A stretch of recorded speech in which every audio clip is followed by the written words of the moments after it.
Inside Heavy. We have an interesting young group out of Arizona to introduce you to today. The name is Age of Evil. We've got Jeremy Goldberg, who is the vocalist and guitarist of the band, here to tell us about their new EP, Get Dead. Age of Evil is a throwback to the 70s and 80s metal style of Judas Priest and other bands of that era, but they mix it with the new sounds of the day to come up with their own unique style, and they're fantastic musicians. Take my word for it, you're going to want to get to know this band because you're going to hear a lot more from them in the future. So stay where you're at. We're coming back with Jeremy Goldberg from Age of Evil.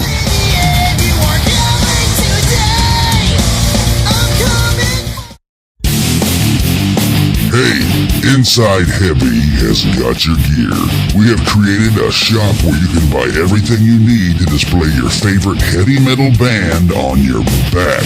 What are you looking for? Hats, t-shirts, patches, body jewelry, whatever, we got it in our heavy metal gear shop, powered by Amazon.com. Check it out.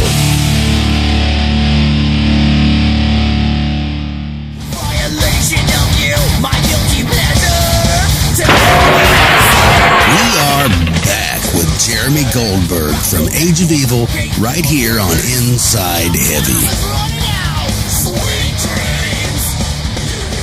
We're joined by Jeremy Goldberg, the lead singer of an exciting new group called Age of Evil. Jeremy, welcome to Inside Heavy. It's a privilege having you with us. Thank you very much. Now, you guys are in Arizona. Yep. Tell me how your group got together. It's been like kind of a lifelong story, as I understand it.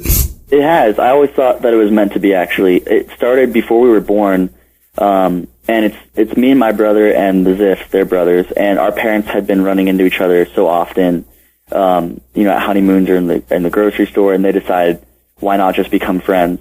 So all four of us were actually born around the same time, within 2 or 3 years of each other, and we basically hit it off right away, and it was an instant click. Mm-hmm. And we were inseparable from around age 3 or 4, and we did everything together. And Garrett and Jordan picked up their instruments. Jordan was about 7, Garrett was 9 or 10, and then me and my brother followed a couple of years later, and we started jamming when we were really young, mm-hmm. Probably around 10 to 12 years old. And we played a lot of cover songs. We were kind of more of a classic rock band also. Right. Played a lot of rock songs. Mm-hmm. And then we transformed into like a punk band, punk rock band, and then into a traditional heavy metal band. Well, how did you get into the music that you were in? Were your parents into that style of music and it rubbed off on you? I think that we got into the music pretty much on our own, but our parents did listen to rock and roll and heavy metal. Mm-hmm.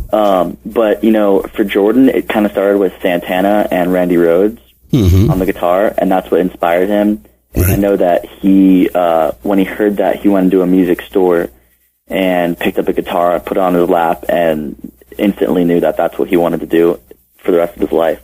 Right. And so yeah, we kind of, came about the music on our own. We listened to bands like Led Zeppelin and Dream Theater when we were really young, and all those bands inspired us to be musicians. Right.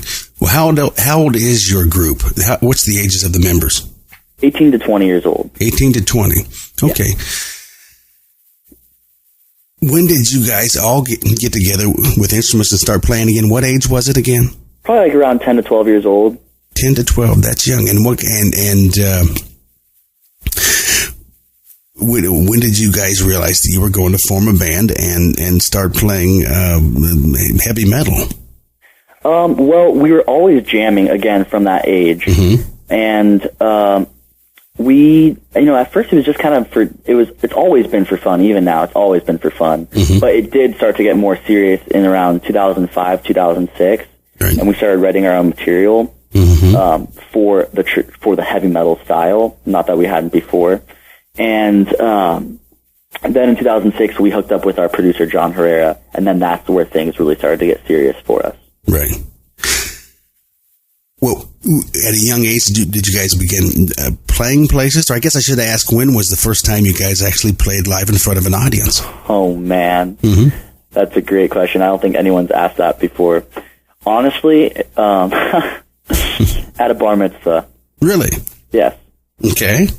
What'd you play? What kind of music? It was, let's see, it was like half covers and half originals. The original songs that we played were like kind of like rock songs, classic rock songs, And we actually didn't have a vocalist either. And then we played a cover of, oh my God, a cover of Seven Nation Army by the White Stripes. Okay. And we were like, I think I was 13. So you played a bar mitzvah. Were you well received? Yeah, there was tons of people, and we were really, we've always been well received from the very beginning. Awesome. When I listened to your guys' music, and I got your CD, your management company, I guess it is, sent me your CD, and I listened to it, I could instantly hear like an 80s metal sound in your guys' music. What influenced you from that age there?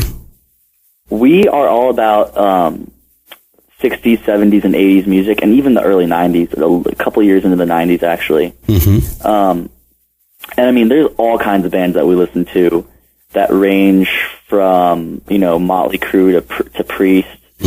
And there's just so many great bands in that time frame. And, good music is good music. Just because it's 2009 doesn't mean that we have to be playing something completely and totally different from that style. Sure. So, whether we're playing now, then, or in the future, we'd still be playing this kind of music. We're from that genre, since you're into Priest and Motley Crue and things like that, and a lot of other things, it sounds like. What do you think about in the 80s, whenever there was bands like Motley Crue and Judas Priest making great music? I mean, let's face it, British Steel, Screaming for Vengeance, Defenders of the Faith, those were three great albums right back to back. Metal took a weird turn towards the mid to late 80s. What do you think about that? I mean, do you like the hair metal type bands as well? Or I didn't. I personally didn't. I thought it was the ruination of the whole thing. But did you like that kind of music as well?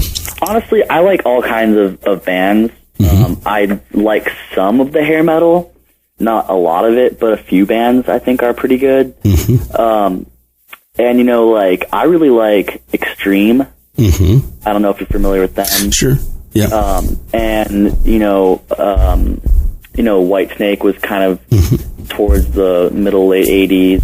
Some of the albums that I like, at least. But I mean, in like 1990 and 91 was some of my favorite albums, actually, like Cowboys from Hell and Painkiller. Right. Sure. And so I think those albums are some of the best albums ever written, personally. Oh, definitely. So, I mean, for me, the 80s, at all times of the 80s were pretty good for me. I really like just a lot of the different kinds of music. So sure. Well, you mentioned Whitesnake. That's one band that I think they kind of got. Some people might view them as a hair metal band, but I really don't. They was a very serious group from way back, but that was a band full of talent right there. That wasn't. Oh, yeah. When I think of hair metal, this is what I think of when I think of hair metal. I think of bands like Faster Pussycat and Enough's Enough. I'm sorry, it wasn't.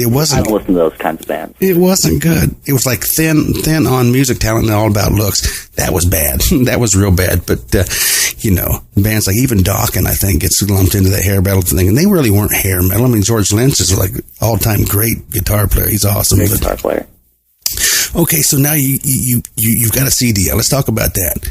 What's the title of your CD? Get Dead. Get Dead. Fantastic. Great musicianship all the way. You did a cover of a Judas Priest tune, didn't you? Yeah, we did. It's a great rendition, and that's not necessarily an easy tune to play or probably sing, is it?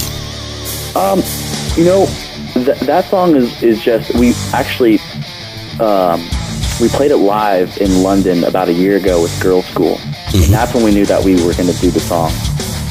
And I think it really fits my range quite nicely, actually.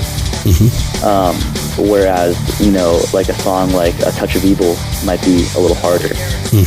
And I think that song just really fits our style, and I thought it was just the perfect pre-song for us to do.